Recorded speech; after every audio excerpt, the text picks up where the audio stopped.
What if one day you woke up and the world turned into a nightmare, except for one person? After the accident, Lucian didn't see the world the same way anymore. The first thing he noticed wasn't the pain. It was the smell. Something thick, sweet, rotting. He opened his eyes slowly. The ceiling above him sagged, stained in patches like something had been leaking for years. The light flickered, buzzing. Wrong. He turned his head. The flowers beside his bed weren't flowers. They looked swollen, wet, their petals curled inward like burned skin, edges darkened, veins pulsing faintly beneath translucent surfaces. Something dripped from them. He gagged. "Good morning." Lucian snapped his head toward the voice. The nurse stood beside him, smiling. Her face was almost human. Almost. One eye slightly higher than the other. Her smile stretched too wide. Teeth didn't fit her mouth quite right. Her skin pulled too tight across her cheekbones, but sagged at her jaw, like it didn't belong to her. Lucian screamed. They sedated him twice that day. Days passed, or maybe weeks. Time didn't move properly anymore. Doctors came in, each one worse than the last, faces bending in ways that made his stomach twist. They spoke calmly, reassuringly, but Lucian couldn't hear the words, only the wrongness. His brain had changed. When they finally let him go home, Lucian wished they hadn't. The world outside wasn't better. It was worse. The sky looked bruised, deep purples and sickly greens bleeding into each other like a wound that never healed. Trees twisted unnaturally, branches curling like fingers reaching for something. And people were unbearable.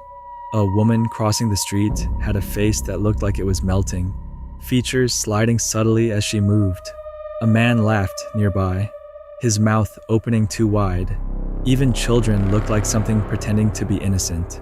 Lucian stopped leaving his apartment. Food tasted normal, but it looked rotten. Bread looked like it was growing something. Meat pulsed faintly. Water shimmered with something that shouldn't be there.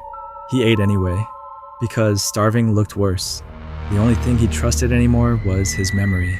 He remembered what things were supposed to look like, what people used to be.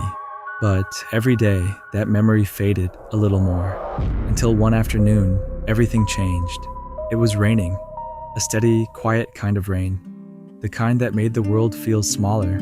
Lucian stood under the awning of a closed cafe, debating whether he had the strength to walk back home. And then he saw her. At first, he thought it was a trick. She stood across the street, under a broken streetlight. Rain slid down her hair, catching faint light. She wore something simple, soft, nothing striking, but she was beautiful. Not distorted, not wrong, not broken, just clear. Lucian forgot how to breathe. She looked up, caught him staring, and smiled. It didn't stretch too far, didn't shift unnaturally, didn't change.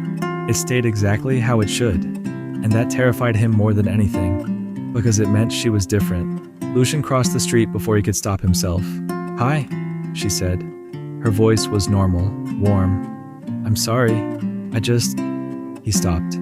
Because how do you explain that everything in the world looks like a nightmare, except her? "Do I know you?" she asked. "No," he said quickly. She tilted her head slightly, studying him, and for a moment, Lucian felt like he was the one being seen. Not his face, something deeper. "I'm Mira," she said. Lucian. That was how it started. They kept meeting. At first by accident, then not. They walked together, talked, sat in silence. Lucian didn't tell her, but she noticed. "How come you don't look at people?" she asked once. "I do," he said. "No, you look through them." He didn't answer, but he started watching her, really watching, because something didn't add up. People avoided her, not with confusion, with fear.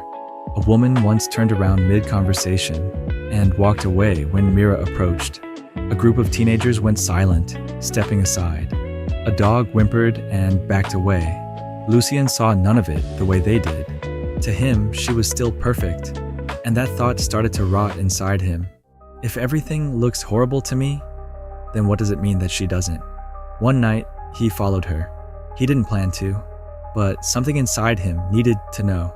She walked further than usual, into streets that didn't have names, where lights flickered, where buildings leaned too close together, where the world felt thinner. She stopped. Something moved in the dark. Not a shadow, something there. Lucian squinted, and for a split second, his vision snapped, corrected, and what he saw was not her. Something tall, twisted, limbs bending in ways that didn't follow bones, skin shifting like it couldn't decide on a shape, eyes, too many, watching, standing exactly where Mira was. Lucian stumbled back, and just like that, she was normal again, standing there, looking at him. "You followed me," she said. Lucian couldn't speak. "Did you see it?" she asked. "See what?" he whispered. She stepped closer. "Good," she said, and smiled. This time, it felt honest. Lucian realized something then. His brain wasn't broken. It wasn't making things ugly. It was removing the illusion, showing him the truth. And her, she had never been pretending. That's why she never changed. "You're not human," Lucian said. "No. Are you dangerous?" She stepped closer. "If I wanted to hurt you, you would have never left that hospital." He believed her. "Then why me?" She studied him. "Because you're the only one who sees the truth." A pause. "And stays anyway." Lucian looked at her. Really looked. And for the first time, he wasn't afraid.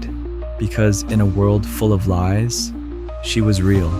"You're still beautiful," he said. Mira smiled, warmer this time. "Then stay." And he did. As they walked into the dark, the world became clearer, uglier, more honest. But Lucian didn't look away, because now he knew.